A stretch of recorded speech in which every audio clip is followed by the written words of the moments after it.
Приветствую вас, друзья! Сегодня на примере этого цоколя я покажу, как наносить лак краскопультом, ну и в целом расскажу методику работы краскопультом. Приятного просмотра! Поехали!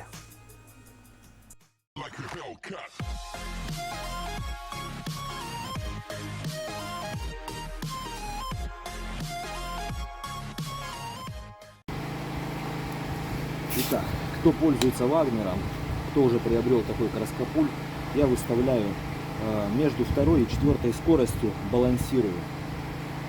И первый режим. И первое, что хочу сказать о краскопульте Wagner V450, о вместимости его бачка. Это 1300 мл. Наливая его полный, он становится достаточно тяжелым, и держать его в одной руке для женщин будет некомфортно, тем более достаточно продолжительное время. Поэтому наливайте по 500 мл, можно чуть меньше. Вот, тогда работать с ним будет легче. Итак, вы видите, с чего начинается лакировка. Именно лак использую на водной основе. Наношу равномерно. Сначала наношу лак на верхнюю кромку, на нижнюю кромку. И дальше наносится вертикально. Режим с факела выставляем горизонтальный и наносим сверху вниз, снизу вверх со смещением краскопульта. Ширину самого факела у краскопульта Wagner на этих режимах она приблизительно 12-13 сантиметров, если мы держим на расстоянии 30 сантиметров от стены. Это расстояние, так скажем, в 30 сантиметров нужно выдерживать равномерно на всем участке. Почему это важно? Потому что когда мы проходим вот сверху вниз и возвращаемся снизу вверх, то снизу вверх мы делаем смещение факела на середину. Например, у нас факел 12 сантиметров, я при каждом движении снизу вверх смещаюсь на 6 сантиметров. Таким образом, у меня каждый проход я прохожу по 2 раза. Вот здесь вы это прекрасно видите. Где я вижу лак очень быстро впитался, я где-то локально добавляю. Обязательно нужно вернуться, и вот такой вот потек, лак он густенький, его нужно растереть, иначе эта капля застынет и останется такой белой.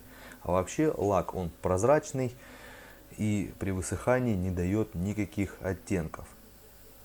В данной ситуации я использую лак матовый, чтобы он не блестел, а оставлял естественные цвета раскрашенного камня. У силиконовой пропитки нет таких проблем с застываниями капель. Они могут быть застывать, но она прозрачная, а лак при застывании большого слоя оставляет белые пятна. Поэтому эти капли, особенно в углублениях, нужно проходить и растушевывать. Итак, возвращаемся к моменту нанесения. Вы видите, я выдерживаю расстояние до стены 30 сантиметров. И краскопульт важно держать все время перпендикулярно области нанесения, чтобы равномерно под одним прямым углом у вас наносился лак. Если вы будете держать его там сверху вниз или там снизу вверх, тогда этот угол будет смещаться и равномерность не будет так соблюдена. Преимущество таких краскопультов, которые работают в постоянном режиме, что можно еще и обеспыливать поверхность. Вы видели, я сдул сейчас пыль. Вот. Без нажимания на курок он все время дует воздухом. Здесь видите режим какой. Я постоянно играю курком. Я его зажимаю, отпускаю, чтобы на нижних и верхних участках не собиралось достаточно большого слоя, иначе это все будет засыхать, особенно летом в жаркую погоду лак твердеет быстро. И нужно работать небольшими участками, там несколько метров обработали, вернулись назад, все это дело растушевали кистью, видите, выключил, внизу, вверху выключаю, чтобы не было большого слоя, а лак был равномерным. Лучше пройти потом еще вторым слоем, но при такой методики нанесения он уже ложится как бы мокрый по мокрому в 2 слоя, когда мы смещаем на середину факела. Это основы покраски. Вот. Можно, конечно же, при его полном высыхании пройтись вторым слоем, покрыть, хуже от этого не будет. Но здесь нужно учитывать, что второй слой уже будет более лучше стекать, поэтому движение рукой нужно будет делать быстрее, проходить вверх и вниз, ускориться.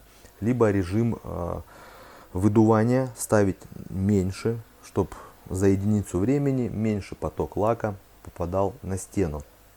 Я уже привык, варьирую здесь от 2 до 4 режима, достаточно хорошая скорость, в среднем это 3, ближе к 4 можно скорости даже выставлять.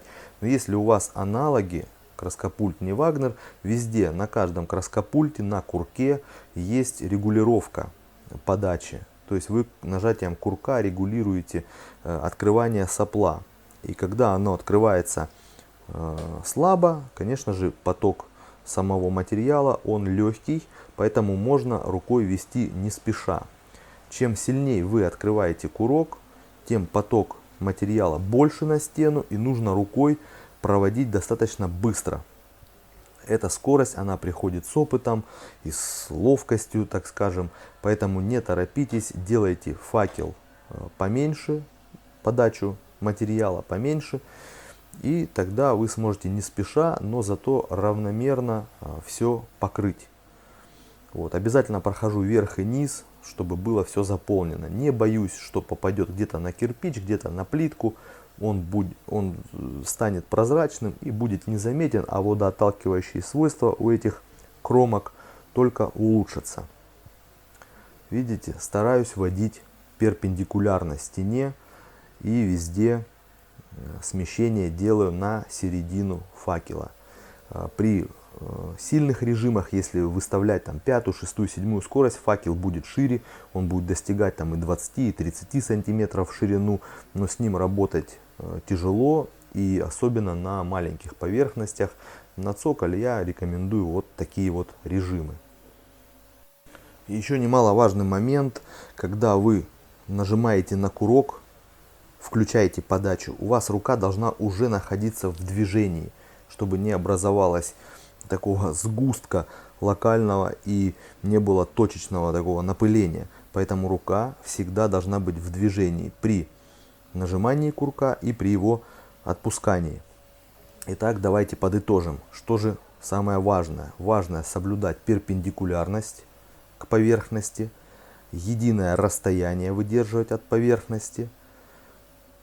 Рука все время находится в движении при нажатии и отпускании курка. И в принципе скорость движения.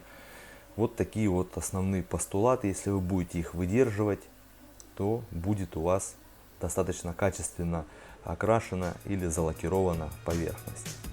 Друзья, надеюсь, вам понравилось это видео. Все было предельно понятно. Оставляйте свои комментарии, задавайте вопросы, ставьте лайки, подписывайтесь, кто еще не подписался. Ну а я, как всегда, желаю вам творческих успехов. Пока!